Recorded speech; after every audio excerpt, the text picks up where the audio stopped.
చిన్న వ్యాపారాలకు ఆర్థిక ఊతమిచ్చేందుకు చేపట్టిన ప్రధానమంత్రి ముద్రా యోజన పథకం 10 ఏళ్లు పూర్తి చేసుకుంది. 2015లో మొదలైన ఈ పథకం ద్వారా కోట్లాది మంది రుణాలు, కొత్త అవకాశాలు దక్కాయి. మహిళలు, వెనుకబడిన వర్గాలకు ఇది ఎంతగానో ఉపయోగపడింది.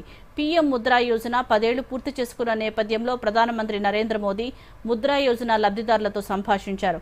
ముద్రా యోజన రుణాలతో లబ్ధిదారులకు కలిగిన ప్రయోజనాలను మోదీ అడిగి తెలుసుకున్నారు. ఈ సందర్భంగా లబ్ధిదారులు కూడా తమ జీవితాల్లో ముద్రా యోజన తెచ్చిన మార్పులను మోదీతో పంచుకున్నారు.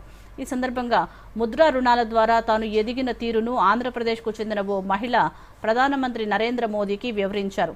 తనకు హిందీ రాదని తెలుగులో మాట్లాడతానని ఆమె విజ్ఞప్తి చేయడంతో ప్రధాని అందుకు అంగీకరించారు.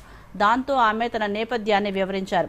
2019లో ముద్రా యోజన పథకంలో రుణం తీసుకుని జూట్ బ్యాగుల తయారీ యూనిట్ను ప్రారంభించానని, ఇప్పుడు తన దగ్గర 15 మంది పనిచేస్తున్నారని వివరించారు. ఈ అవకాశం ఇచ్చినందుకు ప్రభుత్వానికి ఎంతో రుణపడి ఉంటారని చెప్పారు. ఆ మహిళ ఎదిగిన తీరును ప్రధాని మోదీ అభినందించారు. ఏపీ में आ रहे हैं सर. నాకు హిందీ రాదు సార్, తెలుగులో చెప్తాను. అవునా సార్. సార్ నేను నాకు 2009లో మ్యారేజ్ అయింది సార్. హౌస్ వైఫ్ గా ఉన్నాను 2019 వరకు. మన Canara bank RCT central government training institute లోనే నేను ట్రైనింగ్ తీసుకున్నాను జూట్ బ్యాగ్స్ కి 13 days ప్రోగ్రామ్. బ్యాంక్ లో చెప్పి నాకు 2 lakhs loan, Mudra loan sanction చేయించారు sir.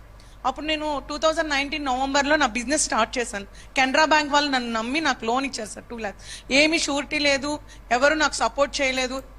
Without surety 2 lakhs loan sanction అయింది. తర్వాత 2022లో మళ్ళీ కెనరా బ్యాంకు నా రీపేమెంట్ చూసి 9.5 lakh లోన్ నాకు శాంక్షన్ చేశారు సార్. ఇప్పుడు నా దగ్గర 15 members వర్క్ చేస్తున్నారు. 2 लाख से शुरू किया, 9.5 लाख तक पहुंच गए. Yes sir. How many people are working with you? 15 members sir. 15. All are housewives, all are RCT trainees. Rural self-employment training institute में training jute. I am also jute faculty also. నాకు ఇంత అవకాశం ఇచ్చినందుకు చాలా ధన్యవాదాలు సార్. చాలా చాలా thank you. ధన్యవాదాలు.